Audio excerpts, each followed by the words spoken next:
Patan crime બ્રાન્ચે 34 lakh રોકડ સાથે એક વ્યક્તિની ધરપકડ કરી છે। પોલીસ તપાસમાં રૂપિયા હિંમતનગરની આંગડિયા પેઢીના હોવાનું બહાર આવ્યું છે। આંગડિયા પેઢીના કર્મચારીએ 5 લોકો સાથે મળીને આ રૂપિયા ચોરવાનો પ્લાન બનાવ્યો હતો, જે બાદ કર્મચારી આંગડિયા પેઢીમાંથી 1.70 કરોડ રોકડા લઈને ફરાર થઈ ગયો અને 5 આરોપીઓએ સરખા ભાગે રૂપિયા વહેંચી લીધા, જેમાંથી એક આરોપીની પોલીસે ધરપકડ કરી।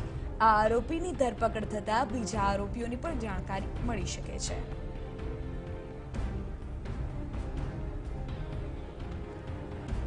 પૂરી વિગતો આપી રહ્યા છે મારા સંવાદદાતા સુનિલ પટેલ। સુનિલ, 34 લાખ રૂપિયા સાથે એક આરોપીને ઝડપી પાડ્યો છે, અન્યને પકડવાની શું ગતિવિધિ અત્યારે?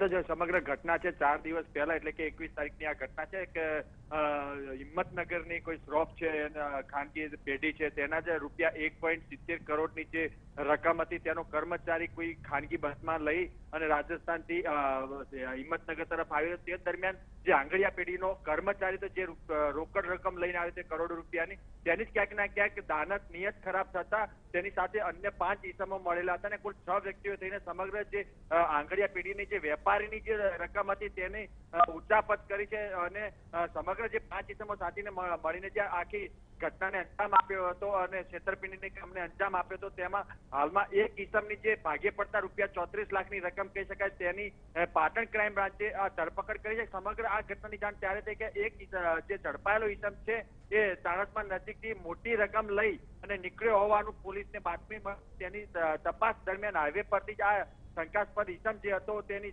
પૂછપરછમાં સમગ્ર ઘટનાનો વિગત બહાર આવી છે। હાલમાં પાટણ ક્રાઇમ બ્રાન્ચ પોલીસે હિંમતનગર પોલીસનો સંપર્ક કર્યો છે અને જે આંગડિયા પેઢીના જે ઘટના હતી અને તેમજ જે વેપારી જે લૂંટાયો હતો જેની રકમ ગુમ થઈ હતી। બિલકુલ સુનિલ, આભાર આ તમામ જાણકારી બદલ। આંગડિયા પેઢીનો કર્મચારી હજુ ફરાર છે, જેને ઝડપવાની પણ તજવીજ હાથ ધરાય છે। અત્યારે તો 34 લાખ રોકડ સાથે એક આરોપીની અટકાયત।